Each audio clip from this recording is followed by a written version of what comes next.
This is a General Precision LGP-21, and it is, without a doubt, one of the most beautiful computers ever made.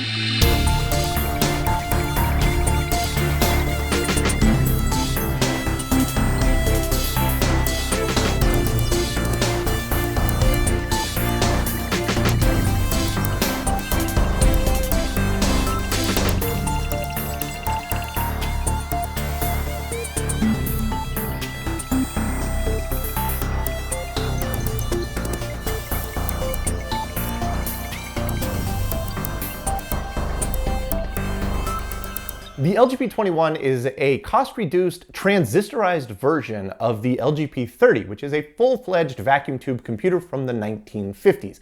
And if that sounds familiar, that's because the LGP-30 would have been a close competitor to the Bendix G15, which I just so happen to have one of those sitting right behind me. Interestingly, in 1963, when the LGP-21 went on sale, it would have been on sale at the same time as both the LGP-30 and the Bendix G15. And this is a really fascinating look into history because this is kind of a bridge machine between two worlds. The world of vacuum tube computing and the more modern, fully transistorized computer world of something like the IBM 1401, although this is very much so not a mainframe. This is actually small enough to be a home computer. I mean, so was the G15, but that thing weighs 1,000 pounds.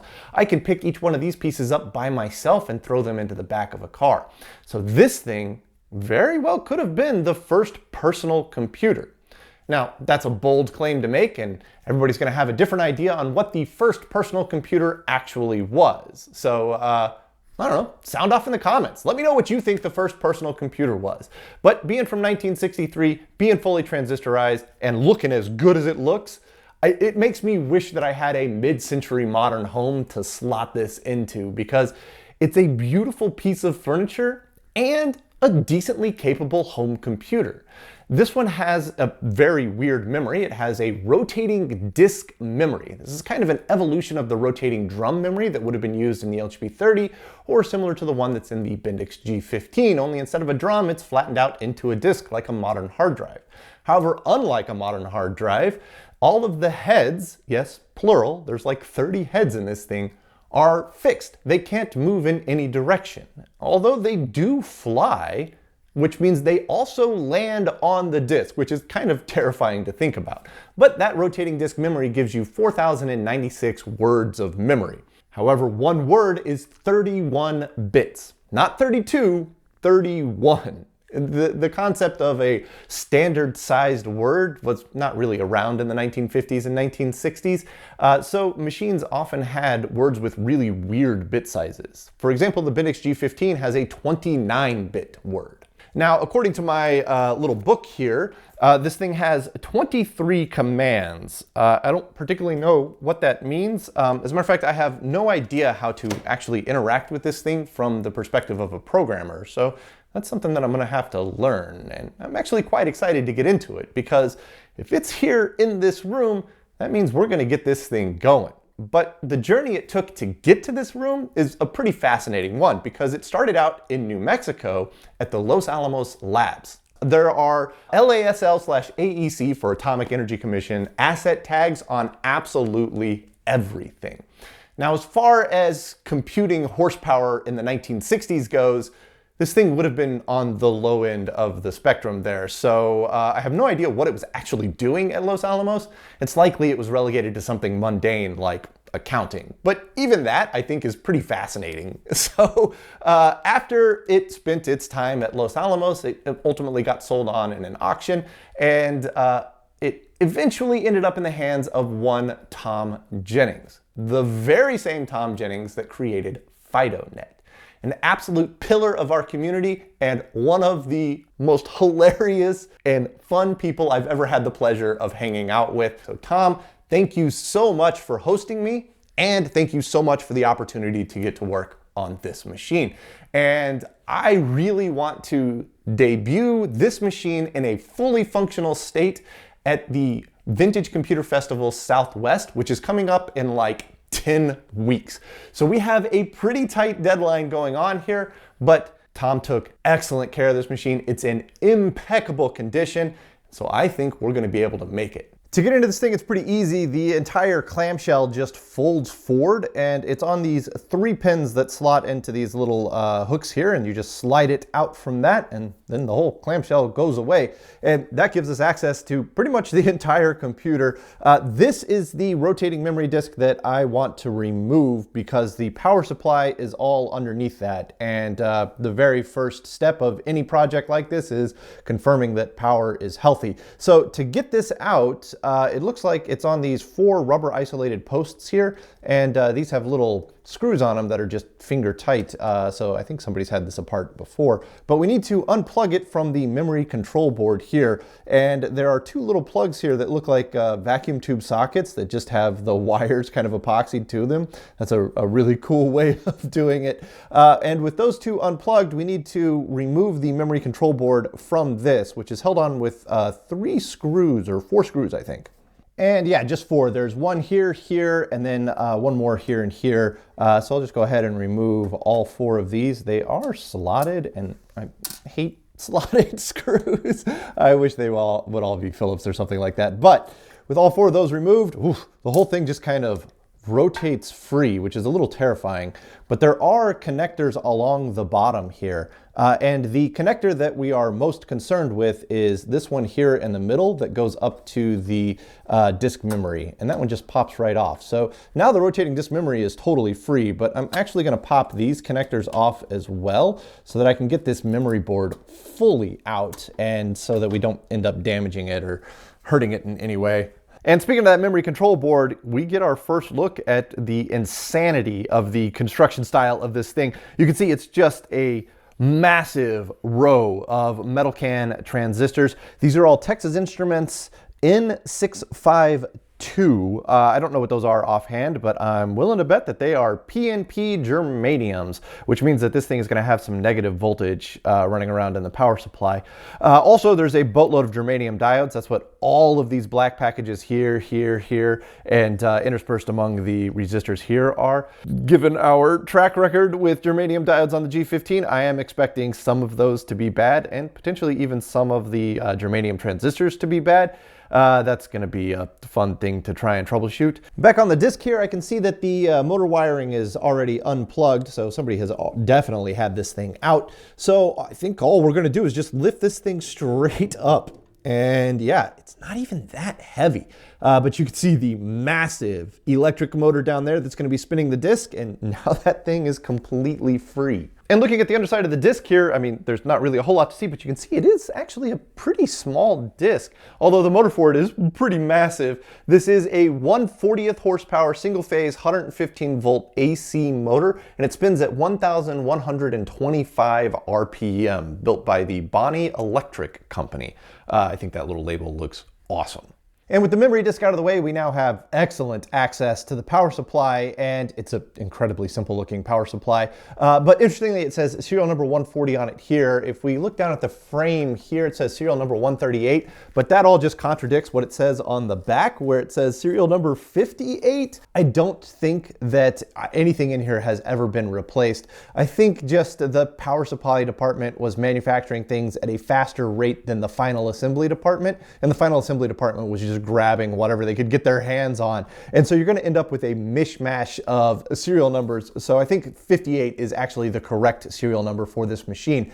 But getting back to the power supply here, like I said, it's incredibly simple. You can see that we have a large power transformer here, some rectifier diodes on this little plate here, some big smoothing caps, and 2 little contactors here and here, as well as some AC caps over here, and that's about it. And thankfully, we have the schematic for it in my little book here. So if we take a look at this, you can see that the transformer is a multi-tap transformer. So you can run it at 107, 112, 122, or 127, but it is default wired up to 117 AC.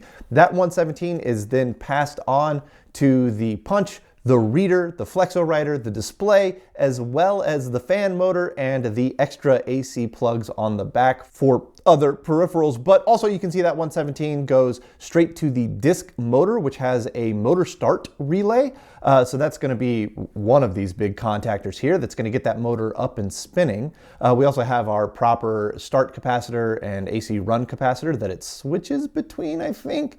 And then the DC power is generated by CR 1, 2, 3, 4, 5, and 6. And we're generating 3 different voltages, negative 20 volts DC, negative 15 volts DC, and plus 15 volts DC. So overall, pretty simple. The biggest thing that we need to do is we need to check these big smoothing caps here. So I think what I'm going to do is I'm going to remove this bus bar, which effectively removes them from the system, and then I'll put my bench power supply on each one, bring them up, and see how they go. These are high quality spray caps, so I'm hopeful that they're going to have 0 problems. All right, this big boy cap here is good up to 25 volts, so I'm just going to slowly bring it up here on the DC power supply, and we'll see how much current it draws. It is a very large cap, so if I go up too quickly, I'm expecting it to pull a bunch of current. But, you know, that seems to be actually really good. Let's put it at 10 volts here, and there we go. At 10 volts, once it gets there, it's pulling no current.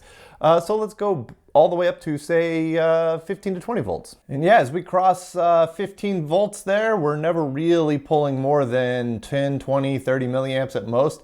And I'm moving pretty quickly on this thing, but there we go. There's 18, 19, and 20 volts.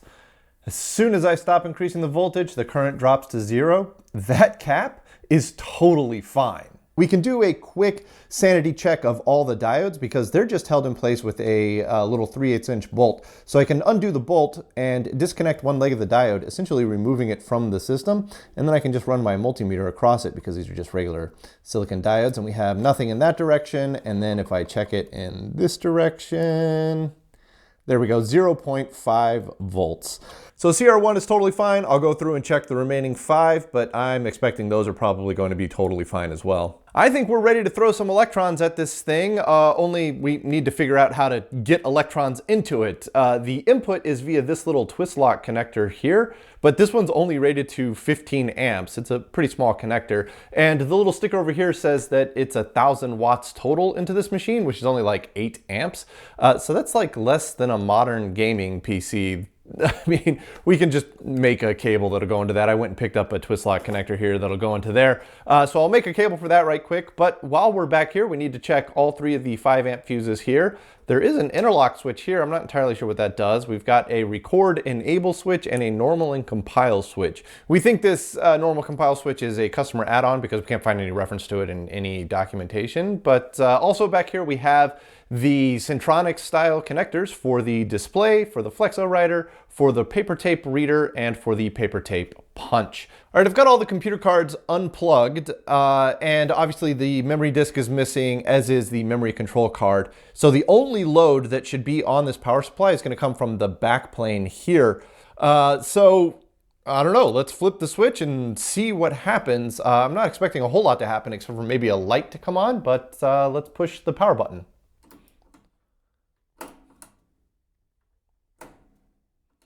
Nothing.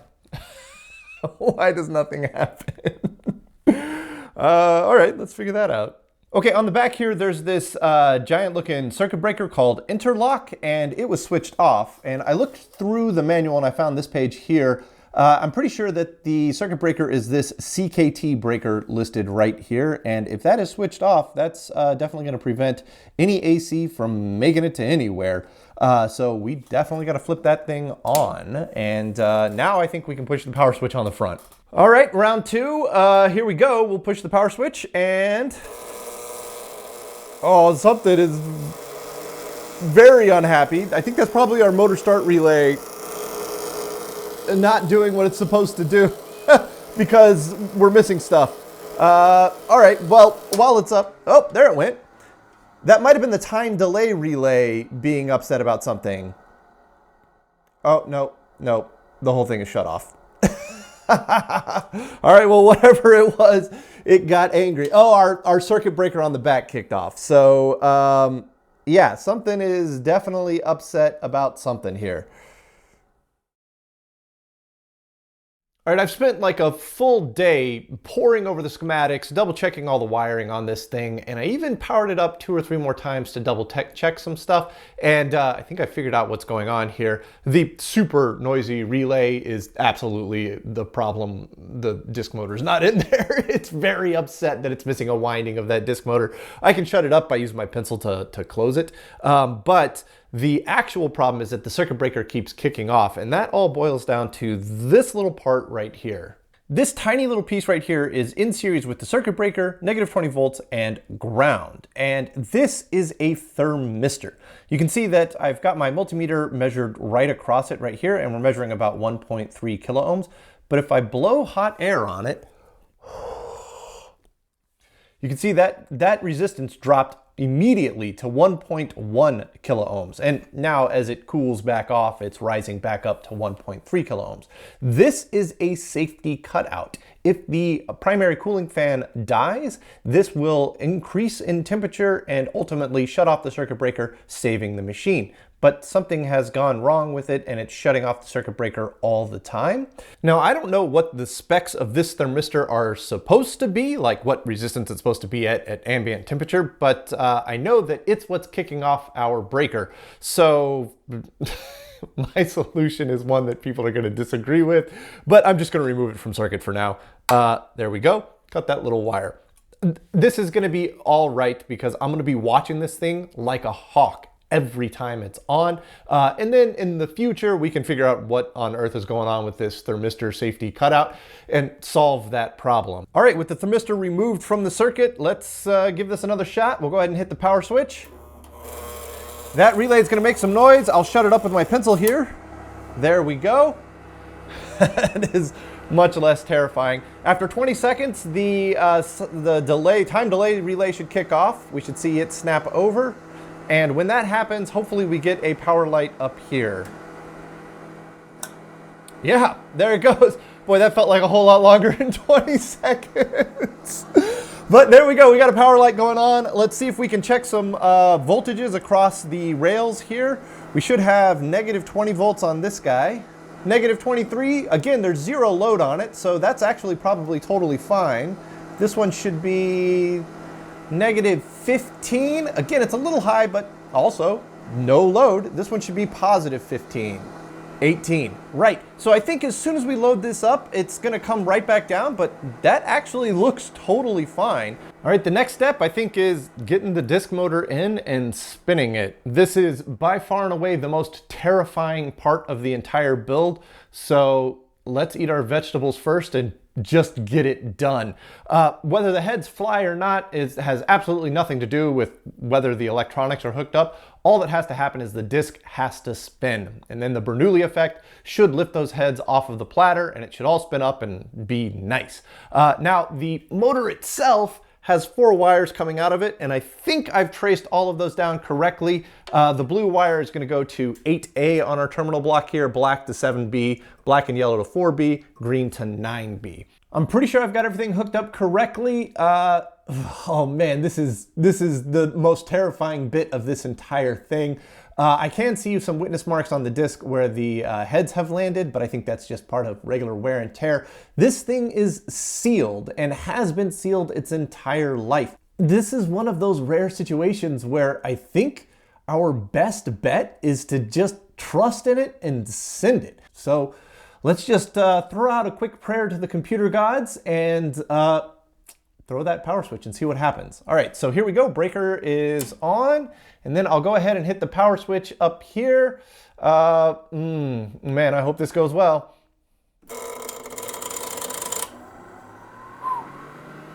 Well, the disc is spinning. My start relay did not sound great, but it shut up shortly thereafter. The disc, I think, is completely up to speed, and it seems to be running just fine. Let's see if that time delay relay kicks off. Yep, there it goes. We got our power light on up here. I still don't know what to do about that noisy start relay, but you know what? I think we're just going to keep soldering on. This is good news.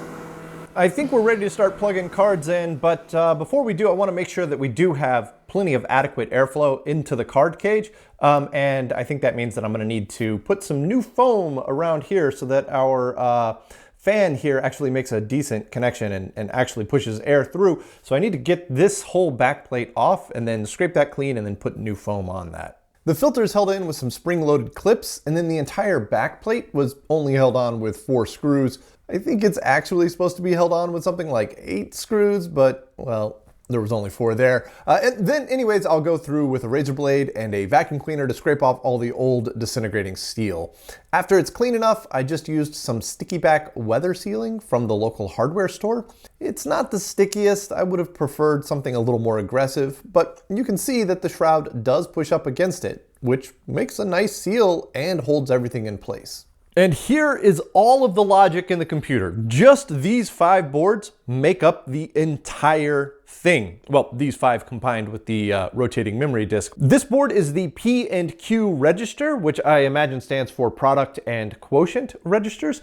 And as you can see, it's just a bunch of germanium transistors. These are all the same N652 Texas Instrument transistors as was used everywhere else. And then this board is labeled arithmetic. I'm guessing this is kind of the heart of the computer, the arithmetic logic unit. And well, there's not much more to say other than that I'm really liking the way that they're doing this construction with rows of transistors and then the kind of resistors pointing outwards from it.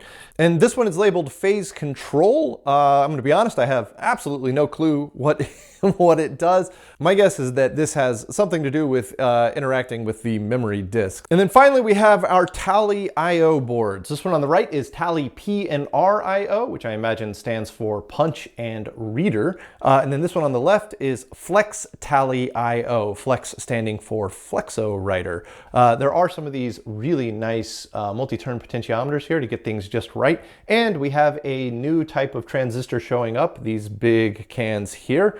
I imagine those are still PNPs, but probably meant to move a lot more current than the smaller transistors that are for logic. And then the backplane here has 8 slots, and we only have 5 cards, so clearly they were intending on there being some expansion. I do think that each slot is universal, but I'm going to put the cards back in the order that they came out in.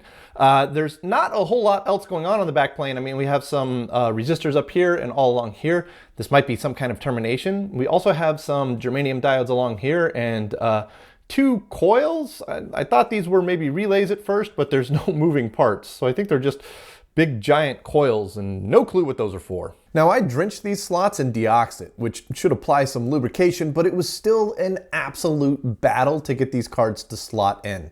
Hopefully things will loosen up the more I slot things in and out, because this is a little ridiculous.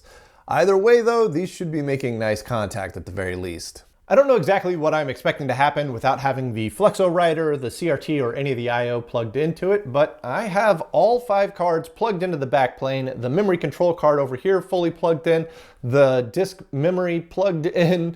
I mean, this will be the first time that the CPU proper in this thing has been fully powered up in probably 30 years, maybe more. With luck, we'll see maybe the stoplight here come on, or the I/O, or even the start light. Really, I just don't want anything terrible to happen. So let's flip the breaker on. I'll go ahead and push the power switch over here, fingers crossed. Yeah, it definitely chattered, but it shut up. The disk is spinning up. As a matter of fact, it's like fully at speed now, which is great because that means that the heads are flying like they should. Let's see, the time delay relay is going to kick off after 20 seconds. There we go. I don't smell anything bad, so I don't think anything went up in smoke. My seal here is at least sealing. We do have decent airflow out the front, but we didn't get any extra lights. I'll hit the start button here. Let's see what happens. Absolutely nothing. I/O, nothing. If I go to normal mode and hit start, nothing. All clear, nothing. Execute, nothing. So maybe there's some kind of interlock with the flexo writer here that prevents it from executing any code unless the flexo writer is plugged in. But I mean, the fact that nothing catastrophic happened is a massive win in my book. While it's powered up, let's check the voltage rails with everything loaded down. It's kind of tough to snake my probe in there, but I think I can get it. Yeah, there we go. Negative 20 volts on the money. All right, let's check this one here. Negative 16. We're aiming for negative 15, but I think that's probably acceptable. Let's check the positive here. Positive 16. You know what? I think that's okay. And check this out. It doesn't really matter what position I'm in, what buttons I hit, unless I flip this big mode switch here to manual input, and then I get an I/O light.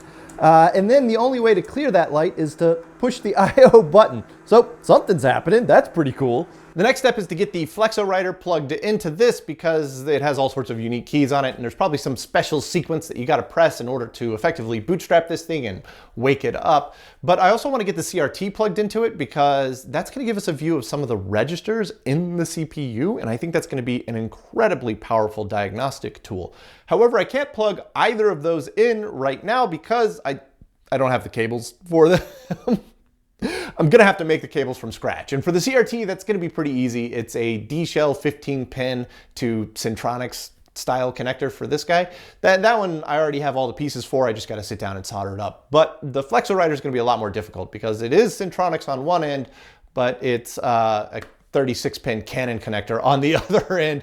That one's going to be a proper challenge to do. So that's what we're going to do in the next episode, because the flexowriter also has to come apart so I can grease it up and lube it up and make sure that it's actually working really well as a typewriter. And then we can get it plugged into the CPU. And if we have the flexowriter and the CRT and the CPU, that's like a minimum viable functional LGP-21. So that's very exciting. Now, obviously the flexowriter is not going to be able to punch or read tape as fast as the dedicated punch and reader that we have for the LGP-21, and I do want to get those going, but we can jump into that after we're pretty sure that the CPU is healthy. So I am incredibly excited about this. It's shaping up really well, and I hope you guys are looking forward to more episodes on this because we got to go hard in order to make it in time for VCF Southwest.